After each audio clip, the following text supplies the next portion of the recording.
Welcome back to the Coffee Hour. I'm Andy Bates. We are continuing conversation about the LCMS convention that is coming up right around the corner.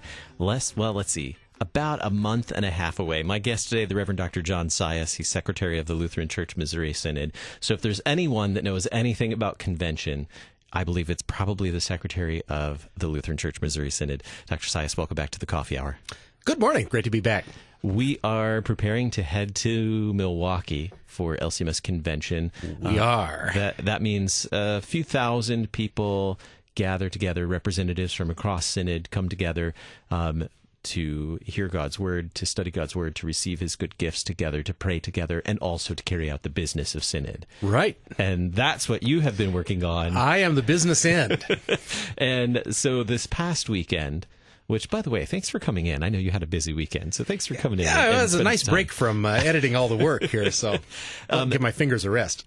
This is something that happens right before every convention, floor committee weekend, and we talked about it. We did some prep to talk about what was going to happen at floor committee weekend. Now, we had numerous volunteers here over the weekend who came in and did a lot of work to prepare for convention. Roughly how many volunteers and staff were here? How many people were here over the weekend? Well, there are 12 floor committees. The president has the prerogative of gathering any of them to do work before the convention, and the custom for a long time in recent years has been to bring all of them in. And so those committees are drawn from the advisory delegates and representatives and voting delegates at the convention. 12 committees, each one with between 12 and 16 members, I think. So, that's a large group, a couple hundred people right there almost. And then staff and other advisory individuals that are alongside them to provide, hopefully, everything they need over the course of one weekend to turn the overtures and reports into resolutions ready to go to the floor. And in the past, most of this was done in person, lots of paper, lots of notes. We've reached the digital age, and I know at the last convention you began implementing a new system to help with that, right? Right, yeah. Floor Committee Weekend runs on a database now, Today's Business. We've got a Today's Business staff of editors behind the scenes that help the committees with all the details of the documents. And we've got even the big board now that shows how the resolutions are flowing through Today's Business and when the committees need to check back and check on their work. So it's kind of a highlight of the weekend when that last group goes to green and they're all done. So it's so nice to see all green on the board and everything's done, I'm sure. So what was accomplished in these, 3 days or so of work? Right. It's a little bit more than 3 days. The committees come in and really start in earnest on Friday. There are even some preliminary meetings on Thursday. And this time they did finish up by Sunday night, so we did not have any groups going into Monday morning, which is possible and kind of planned for. So they did their work efficiently. They took all the reports and overtures that were in the workbook and a few late ones. There are always a few important items that miss the boat and have to trail along later. So they took 277 overtures plus all the reports and a bunch of other material and cooked those down into 95 resolutions among their 12 committees. 95 resolutions that will be published for comment and hopefully are getting much closer to ready to present to the convention at the end of July. So those resolutions then, where are they? You said they'll be published. Is that for delegates, or who will have an opportunity to review those before convention?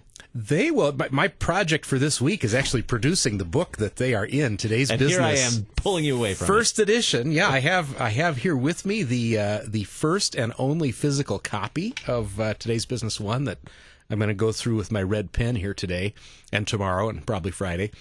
But that book is going to be printed and mailed to all the registered convention attendees. It's also going to go up on the internet. Hopefully, I don't want to promise anything, but I'm hoping to have it wrapped up by close of business Friday and get it up on the internet maybe by the beginning of next week. Very good. So if you need some reading and want to know what's going to be presented at convention, you'd be able to hopefully next week have a chance to look at that, read through it. That's right. And it's written in resolution language. It is. Now, I proposed an idea to Chaplain Denzer here that all resolutions should be chanted at convention. What do you think about that? Well, the 26-pager might take you'd need a pinch hitter to get through that one, but yeah, it is an interesting read, and you're actually able, if you're a member of an LCMS congregation, to read it, take a look at it, and send comment to the floor committee chairman of the committee you're interested in.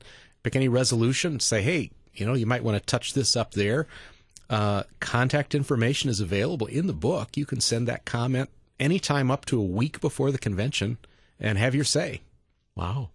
So there will be an opportunity. We don't have to go through all the resolutions, but what are some of the areas that these resolutions are addressing, or some of the topics that they might be addressing? Yeah, the floor committees that we have will be familiar to someone who's attended a recent convention of the Synod. Probably the biggest items this time are trying to address the governance of our universities and set them in a good stead, and really a changing cultural environment, changing economic environment for colleges and universities in America. To try to set their relationship with the Synod in good stead so they can continue to serve for years to come.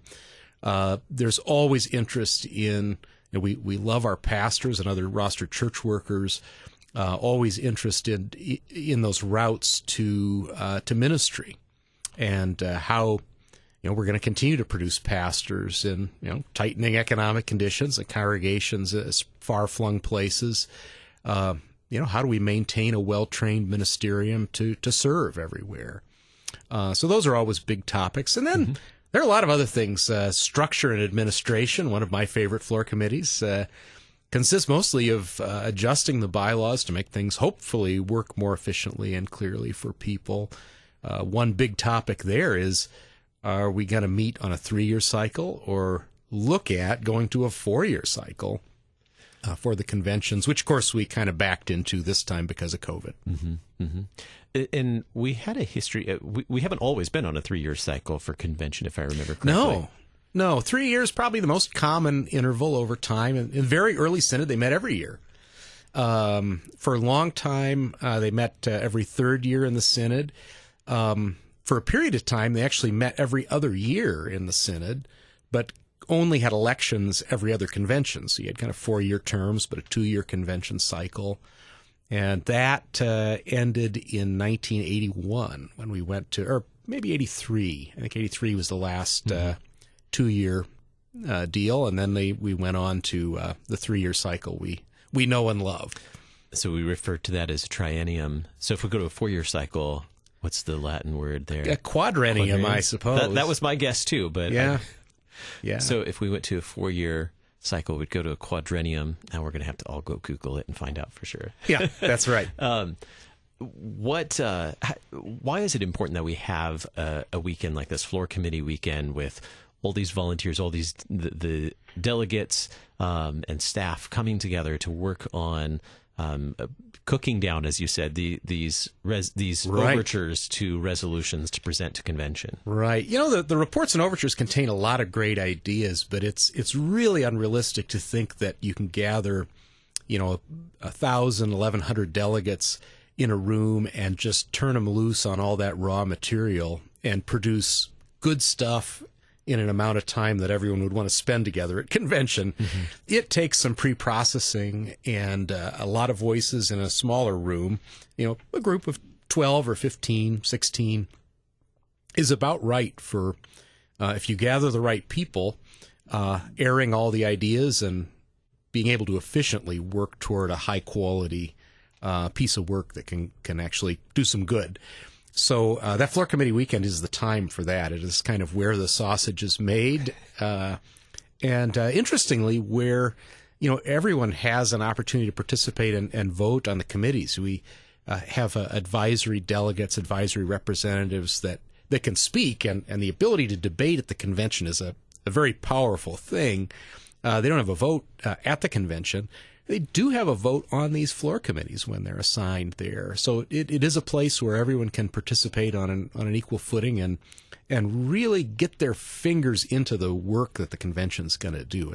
If you're into that kind of thing, it's a pretty exciting time.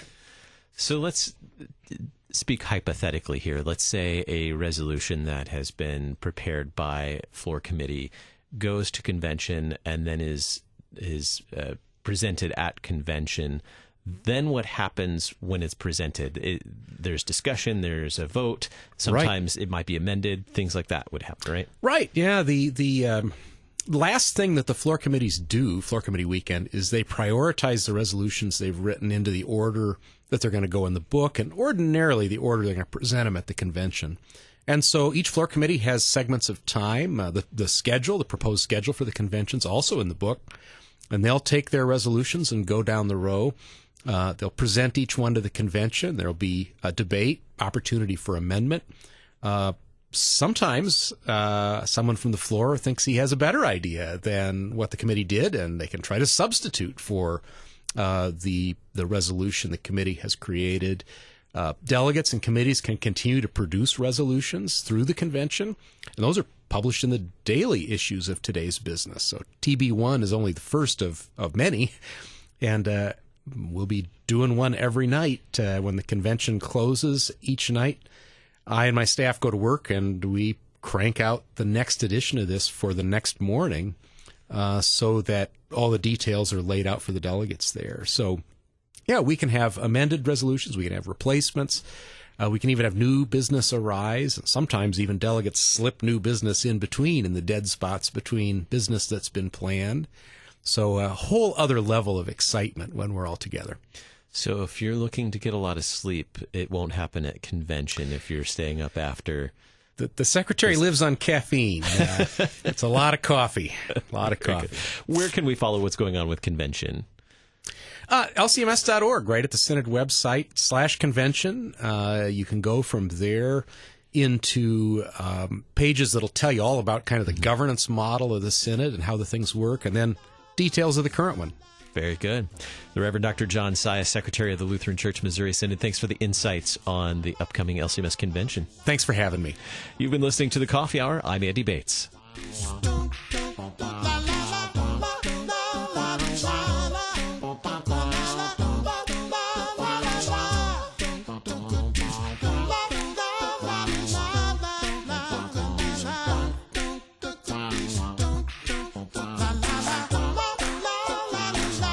The Coffee Hour with Andy and Sarah is a production of KFUO. To support the Coffee Hour and KFUO Radio, visit KFUO.org. You can also text KFUO to 41444 or send an email to gifts@KFUO.org. And you can call us at 800-844-0524. KFUO. Christ for you, anytime, anywhere.